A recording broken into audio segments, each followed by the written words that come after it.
Дарив сумын малчид сутаа үйлдвэрийн хонин зүрэг өсгөн үржүүлдэг. Бар жилийн сар шинийн босгон дээр тус сумын хөдөлмөрч хичээнгүй малчид тариаланчтаас 9 аврах төрөн гарсны нэг нь Дэлгэр багийн малчин Лодо самбуу од сүр нар юм а. 2012 онд энэ гэр бүл мал маллах арга туршлага олон жилийн хөдөлмөр зүтгэлээ аймагтаа үнэлүүлж аймгийн авраг малчнаар шалгарч байсан бол энэ жил амжилтаа ахиулан хошоо авраг малчин болж байгаа нэ. Аврагын шагналыг аймгийн засаг даргын орлогч Жаргал сайхнаар ахлуулсан ажлын хэсэг гардуулан өгч баяр хүргэлээ. Улаан загалмаа нийгэмлэгээс олгодог хүмүүнлэгийн үйлсийг манлайлагч тэмдгээр шагнасныг сум орон нутгийн удирдлагууд гардуулан өгсөн юм.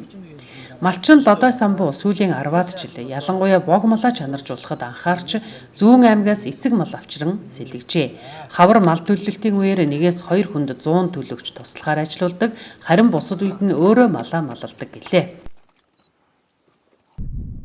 Хүнд бол нэг мал хариулгаад байдгүй би. Нэг энэ дэлчээ хаварт нэгээс 2 дэлчээ авдаг. Дангараа шахаа авдаг. Тэрийн нэг 100 төл. Өгдөгтэй хаварт. Өвөл хавар наа үйлрэлт нь болохоор өөрөө дандаа хариулждаг. Өржил селекцийн олоос 50 одоо зүүн аймагуудаас уцхан. Одоо ер нь сүүлийн 10 хэдэн жил зүүн талаас тавьчихсан юм биш.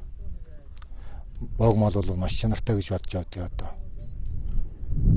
Тэгэл би мал гарах ухааныг 10-аас ээж аваас л өвөл сурсан да. Насаараа мал яаж өгдөг вэ? Малдаагаа л явж байна. Манай нутаг орн бол их баялаг ихтэй сайхан орн. Энэ нутаг орныхоо энэ үр өгж байгаа боёд бид нар малаа энэ сайхан 5 төрөл дээр нүсгэж энэ сайхан үдий зэрэгтэй сайхан амьдарч байгаа.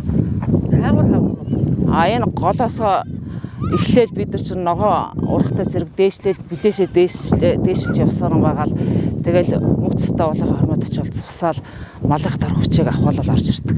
Зуншлаг бол сайхан болно гэж бодож байгаа. Энэ жил урд жилүүдээс ус элбэг ерэн сайхан байна. Ногоо цагаан элбэг сайхан зам болно гэж бодож байгаа шүү дээ. Аврагынх 1800 орчим толгой малтай.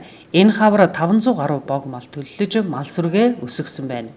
Өөрөөр хэлбэл 400 гаруй хураг 150-аад ишиг хүлээн авч төлөө бүрэн бойжуулсан байна. Одоо бод малаа төлөлж байна. Нутаг орон бэлчээр ус сайтай учраас энэ хаврын мал төлөлтийн үеэр малын зоо тэнгэр байсан. Зуншлагч бас сайхан болно хэмээн малчид ярьж байлаа.